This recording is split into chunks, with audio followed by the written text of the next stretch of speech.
What's up, everyone, and welcome back to the Forgotten Circus. So this is going to be my episode 2, season 2 of The Rings of Power. It's going to be my spoiler review, just to let you know. So this one, it was, look, I'm not totally going to knock the show. I think it's still a terrible show.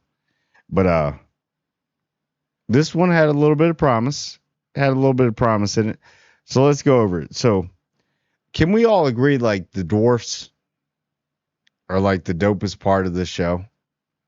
Like the dwarfs, and it kind of grew on me because I was like, we're seeing dwarfs, and then you see, like, it grows. There's certain parts. I'll give it to this episode. There's certain parts where I really liked where they were going, and then they just find a way to fumble the bag. They just fumble it. But yeah, so um and Disa is dope. She's a dope dwarf. And there you go. You got your little, and she's not like totally Mary Sue. She's more of the character that makes sense, which I did appreciate, and I like that. And then can we all go back to like the opening credits scene? That is pretty hypnotizing. It's a plus for the show if I have to look for stuff like that for opening scene, but it's okay. But and then we got Galadriel coming up, and I want to stay with because there's something about Disa, and they can't feel the mountains anymore. So I do want to see more of the dwarfs in the show, because to be honest with you, I can do away with a lot of people in the show, and then make it more interesting than the products you're putting out. But I promise my subscribers, I promise y'all, I'm gonna go through it. I'm not going to be that negative. There's some high points in this one that I'm going to get into. So we got Galadriel yet again. I don't understand why this elf that literally started all of this because of her weakness is getting favoritism over Elrond. See, I didn't like Elrond that much in the first season. I was like, but now you can see why you got the Hugo. Cast it into the fire. Isildur, cast it into the fire. Yeah, now I see the hardened character because he's no longer funny-go-lucky anymore. And I'll talk about that later. But yeah, we got Galadriel and Giga Chad. King whatever, Giga Chad, because he's useless too. All the elves are useless in the show. They're useless. They're just pawns. Whatever. Oh, these mythical creatures, magical creatures, magical human beings that whatever. They are about the dumbest. They're the product of stupid in this show. And yeah, so so she's coming up, and then she's doing her little speech and everything. Like, let me talk to him one more time. Let me see. And then he's like, "Well, you can't do it alone. You got to get somebody." King Gigajack. What? Their whole conversation is useless. I hate the elves in the show. The elves suck in the show, which they shouldn't. But I understand where they're going. And it's not. I understand if I was an idiot, didn't think I want to bring up the elves, But you're bringing, you know what? You're making the Harfoots look awesome now. So I'm gonna get into that one too. So and so what? Yeah, we got these rings, and then the only thing that the rings have done is create new agriculture for your area. What have they done? What's the power? That's it. That's all we got. Wildlife, stuff like that. Okay. Yeah. And then, yet again, Elrond's sitting there like, yo, I don't understand what's going on. Why you guys just don't listen to me. Like, I feel so bad for Elrond. And I'm going to get on a tangent about Elrond and how he just needs to leave that faction of elves or all the elves. If you got to cover your little ears with mittens, just leave them, disguise yourself, and just be rid of those people. But and then he's like, the rings are evil, bro. And then it's you got Galadriel. Oh my gosh, she is such a terrible way to ruin. Sorry, Kate Blanchett, but now I realize why you were like that in Lord of the Rings.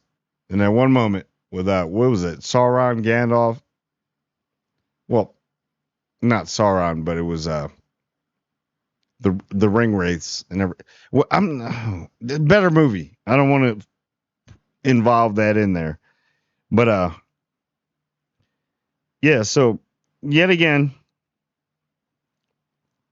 I don't know what to tell you. Sauron smooth talks his way in yet again. So and I really do like Sauron. I think it should have been.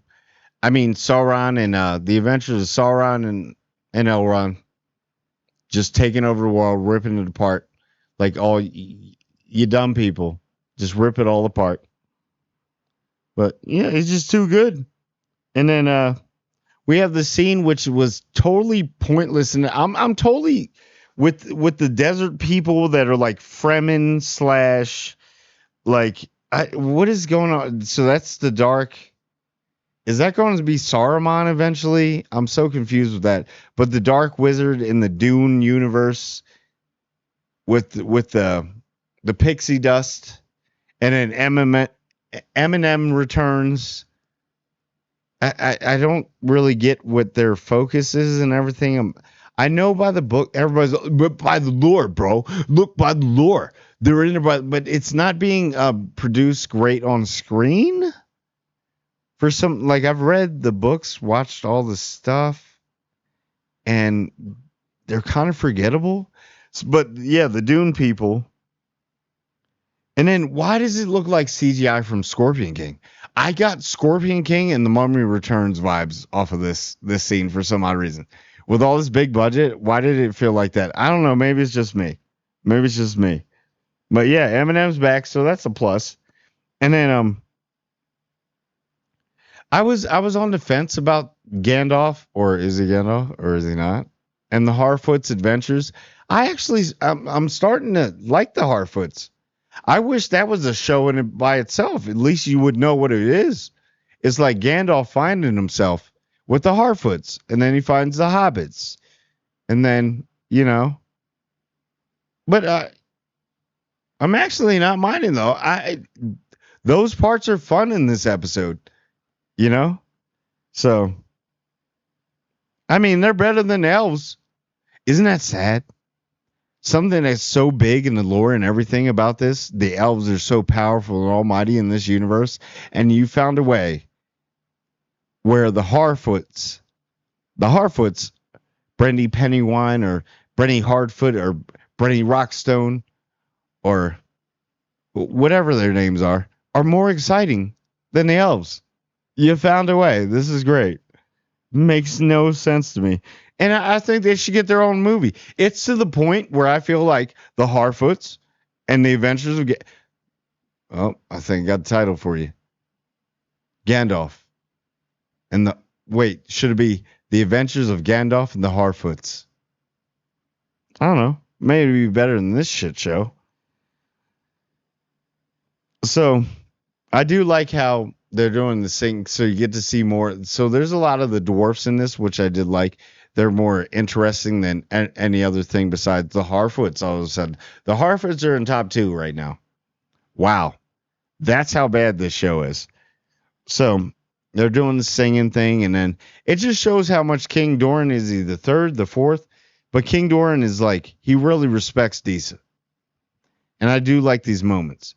And she's trying to get everybody together like, dude, we got to, there's something else coming. We got to figure stuff out.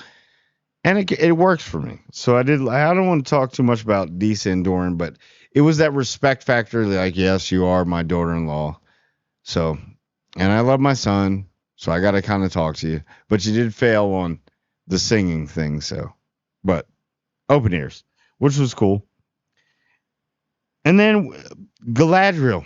Oh, right after such a beautiful dwarf moment, we got an annoying ass Galadriel. She is like the Antichrist of this universe. It's not Sauron. Sauron is not the evil. It's Galadriel. I'm pretty sure of it. So she's come up to sweet talk Elrond, like, hey, we got to go on this journey to fight Sauron. You know, can you please come with me? And Elrond is like at the point you just look at him, and I love the actor how he's portraying it because he's like, I'm so tired of y'all's bullshit. I wish I wasn't born an elf. I'd rather been born an ant. That would be more exciting in this universe. All right, so what you want me to do now? And he calling everybody out. He's spitting straight facts, bars.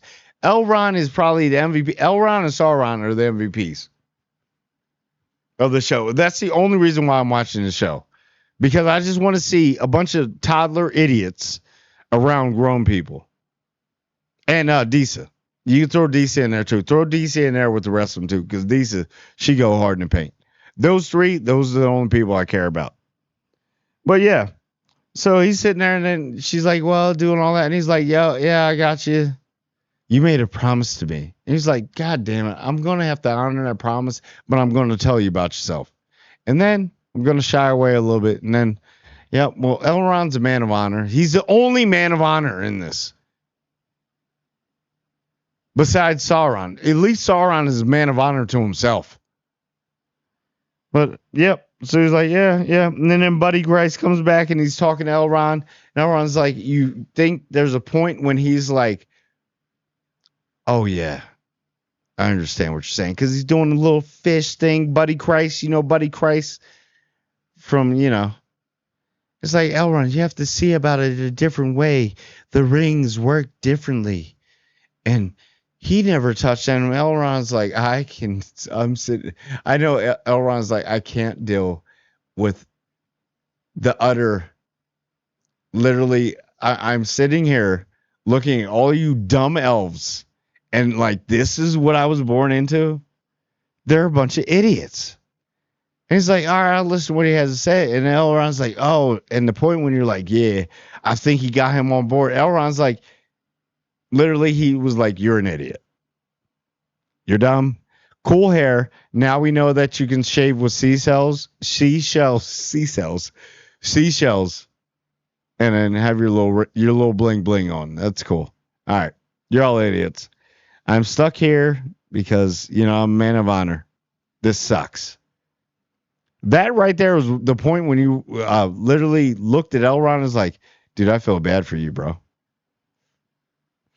Looks a little toxic over there. Hey, man, maybe if you could rewrite it after this, how they're just ripping apart all lore and everything. Well, not the representation is terrible of it, but yeah.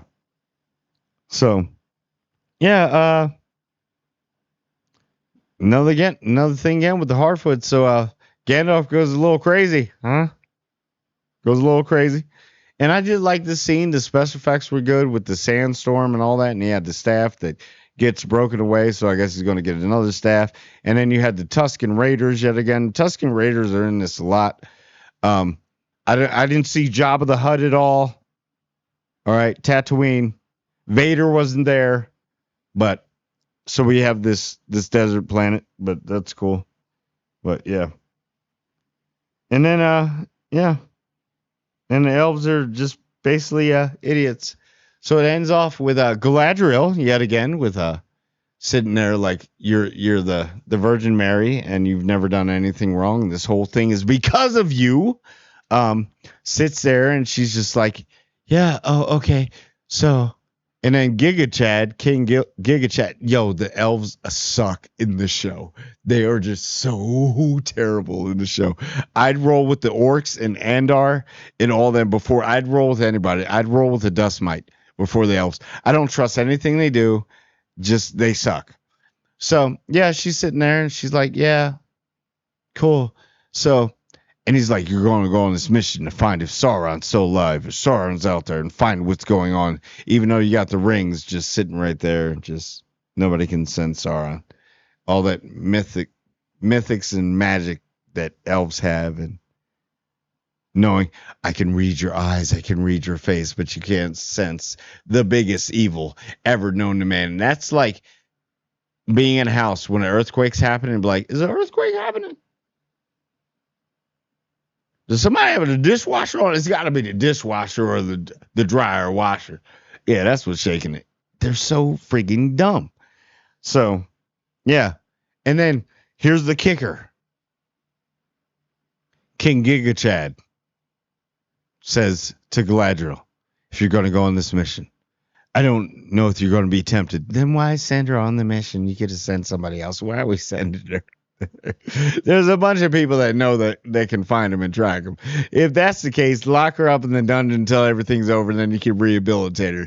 You guys are like the worst therapists ever for this girl because she wants it, and she got called out on it. So they're like, you're not going to be in charge. Dun, dun, dun. Elrond's going to be in charge. And Elrond comes out like the Cape Crusader, throws his collar up like, psh, let's go. So what you need to do is just send Elrond. You need to take all the rings off, have Elrond go with the rings, throw him in the thing of Mordor, you know what I mean? Because Sauron has already pitched it like, yeah, I'm that dude. And then Celebrimbor with the whole thing, I forgot all about that. Celebrimbor is happy that he freaking forged the rings. So he's like, I'm Anatar. And, Sauron is so smooth, had that dude so confused, baited him in. You thought he was going to say, no, I'm Sauron. Now he's Anatar, so he's like, we can do this as long as you're not Sauron. Don't you think, like, if somebody comes like that with the same power as Sauron, or close to, you might be on the FBI most watch list, or the, how can you say, Middle Earth most watch list? Like, bruh. But he falls for it. So, Casanova, boy.